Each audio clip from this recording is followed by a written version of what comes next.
Welcome to your market recap on the Smart Investing channel. I'm Brent Wilsey with Wilsey Asset Management. Let's start with Monday. Obviously a good place to start. Monday we saw leading economic indicators come in at 0.8%. Now that was versus February at 0.5% and well above the estimate at 0.7%. We saw strength in factory work week, the consumer index, the credit index, and the stock market. So leading indicators up a 0.8%, very strong, very good indicator. Tuesday followed up very well as well. Retail sales came in up 3.7%, which is very strong. That's actually the strongest since January. Last week was only 2.6%, but I do need to point out this week the 3.7% did include Easter Sunday, which is a lot of retail sales for that, but still a very good number, up 3.7%. Wednesday, home sales. All I can say is, we're looking for 455,000 last month. We had 449,000. These are on an annualized basis, by the way. We came down 14.5% at 384,000 homes on an annualized basis, well below the estimate, well below last month's. What's going on here is we are seeing rising prices on homes, which is kind of keeping people away, and also that low inventory, that's all hurting us as well. So down 14.5%, home sales, 384,000 on an annualized basis. Thursday, have to talk about it. Apple Computer came out with some big news from their earnings call on Wednesday evening. They came in, their stock was up $45 a share on Thursday, a huge increase. That's about an 8% increase on their stock. Now what happened was they earned $11.62 per share for the quarter. That just blew past the estimate of $10.19.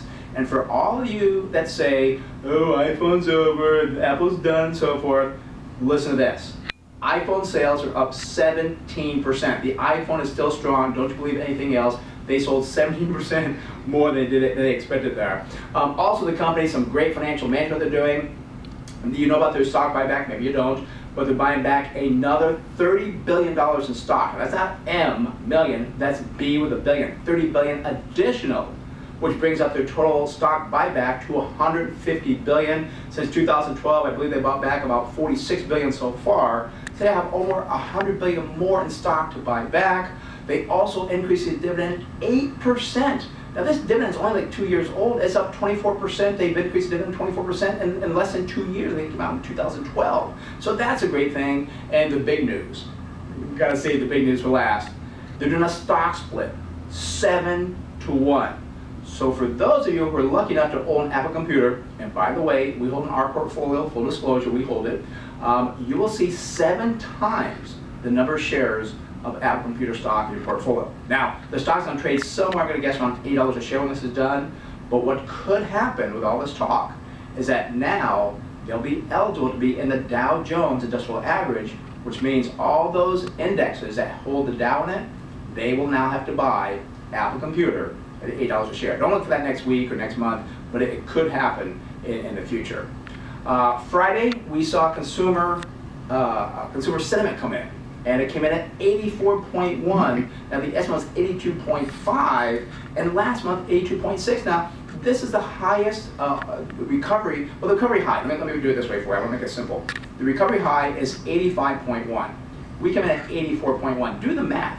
You're very close to the recovery high. So all those people out there saying, oh my gosh, the economy's doing terrible and this is bad, or the evening news just scares me. Stop watching the evening news, and they're going to scare you. We're at 84.1 consumer sentiment. Why? Consumers are upbeat on current conditions, strong consumer activity. There's actually out there, they're buying things. Go to the store, go to the restaurant. You'll see they're crowded with people, and also activity they saw was also strong in job markets. So some good things there. Next week for our newsletter that comes out on Tuesday, got some words of wisdom for you there, talking about what is going on. Because if you look at the market, the Dow, since I'm going to say December or so, it's been between 15,900 to 16,005. Things go up, pull back down, and so forth. Have some words of wisdom for you there in that newsletter. And also, too, I'm going to call on all you pet owners and the non-pet owners as well. We're going to look at a company called PetSmart.